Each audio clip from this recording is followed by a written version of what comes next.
अब आपको सीधे लिए चलते हैं ग्वालियर, जहां पर मुख्यमंत्री डॉक्टर मोहन यादव अलग अलग कार्यक्रमों में शामिल हो रहे हैं। जल गंगा संवर्धन अभियान में श्रमदान भी इस दौरान उन्होंने किया है। सागर ताल पर जनप्रतिनिधियों के साथ में श्रमदान किया। इस दौरान केंद्रीय मंत्री ज्योतिरादित्य सिंधिया, ऊर्जा मंत्री प्रद्युम्न सिंह तोमर मौजूद रहे। साथ में अभी भी उनके मौजूद हैं। अत्याधुनिक कन्वेंशन सेंटर सहित लगभग 179 करोड़ लागत के विकास कार्यों का यहां पर भूमि पूजन और लोकार्पण भी किया जा रहा है। और इसी के कार्यक्रम के मंच पर अब पहुंच चुके हैं डॉक्टर मोहन यादव। इससे पहले जल गंगा संवर्धन अभियान के तहत श्रमदान करने के लिए पहुंचे। इस दौरान उनके साथ में केंद्रीय मंत्री ज्योतिरादित्य सिंधिया और राज्य सरकार में मंत्री ऊर्जा मंत्री प्रद्युम्न सिंह तोमर भी उनके साथ मौजूद रहे। अत्याधुनिक कन्वेंशन सेंटर सहित लगभग 179 करोड़ रुपए के लागत के विकास कार्यों का भूमि पूजन और लोकार्पण इस दौरान होगा।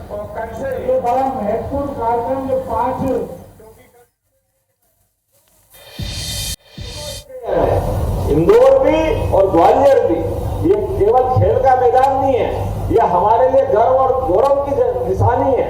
ग्वालियर की गौरव की निशानी है। जैसे सागर तालाब अपनी अलग विरासत लेके चल रहा है। 31 साल पहले भगवान सिंह जी के समय इसका जीर्णोद्धार हुआ, मुझे बताया गया। और बाद में हमारे अपने, चाहे वो विसर्जन करने के नवरात्रि के भगवान के विग्रह होंगे या करबला के समय के ताजिए होंगे, अब एक बात जरूर ध्यान रखना, इसका जीर्णोद्धार कर रहे हैं। 2 करोड़ से ऊपर की कुछ राशि भी हमारी सरकार ने मंजूर की है, जिससे ये आज के विकास काम के लिए इसमें गति मिलेगी। सागर तालाब के लिए जोरदार तालियां, लगभग 2.5 करोड़ रुपया हमने मंजूर किया है। और भारत सिंह जी, आपने कहा है कि तालाब अच्छा हो जाए तो बोटिंग क्लब की आपने बात कही। अरे बोटिंग क्लब तो आप ले लो और जो मांगोगे वो भी हम आपके लिए देंगे। ग्वालियर के लिए कोई कोर कसर बाकी रहने वाली नहीं। अरे विकास के मामले में हमारे लिए सारे राज्य में ग्वालियर का विशेष महत्व है।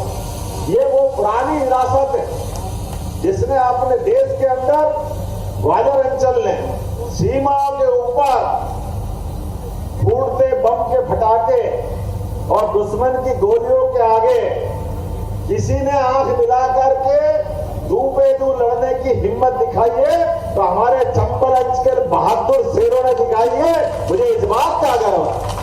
और एक साल में हजारों साल जब भी मौका आया, हमारे यहाँ के सूरवीर कभी कमजोर नहीं पड़े। मुझे इस बात की प्रसन्नता है, ग्वालियर ही वो धरती थी जहां नरेंद्र मोदी जी के एक इशारे पर यहां से उड़ने वाले जहाजों ने पाकिस्तान जैसे दुश्मन देश के अंदर घुस करके उसकी बैंड बजाने का काम किया था। मुझे उस बात का एहसास है, मुझे इस बात का भी एहसास है। आने वाले समय में अभी बहुत सारे विकास के काम आपके बीच में आ रहा है, एक के बाद एक। आपने जल से जुड़ी कुछ कठिनाई बताई है, आप चिंता मत करना। पार्वती काली सिंह चंबल योजना के माध्यम से न केवल ग्वालियर बल्कि यहां से लगा के गुना का पिछला हिस्सा, राजगढ़ से लेकर आगर तक का 35,000 करोड़ की लागत से इस काम का बहुत जल्दी भूमि पूजन करने वाले हैं, ताकि क्षेत्र के अंदर न केवल पीने की पानी की समस्या बल्कि खेती के साथ उद्योग धंधों का भी रास्ता खुलेगा। एक और बड़ी योजना, ये जो हमारा बुंदेलखंड का इलाका है, भिंड से लगा करके ऊपर वाला, इसमें 43,000 करोड़ की केन बेल वाली की योजना के भी 12,000 और 6,000 के टेंडर हमने कर दिए। मोदी जी के लिए जोरदार ताली बजाओ। 45,000 करोड़ रुपया हमको मिला। लगातार विकास के मामले में जितने प्रकार से आप सोचोगे उससे ज्यादा मोदी जी के माध्यम से डबल इंजन की सरकार काम कर रही है। लेकिन आज तो देख के आनंद आ गया। थोड़ा विलंब से आया तो क्षमा चाहता हूं, क्योंकि उज्जैन में भी लगातार कार्यक्रम थे।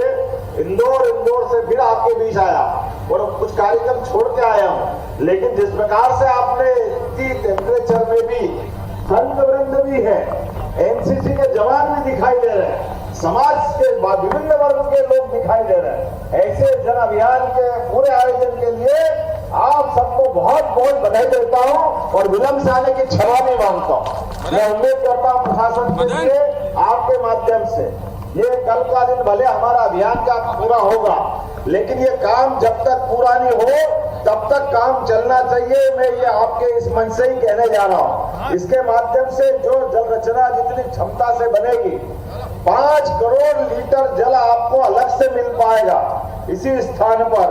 तो मैं उम्मीद करता हूँ कि जिस प्रकार का आज आयोजन है, मेरे अपने मन से आप सबको बधाई। लेकिन एक शपथ के बाद ये कार्यक्रम समाप्त होगा।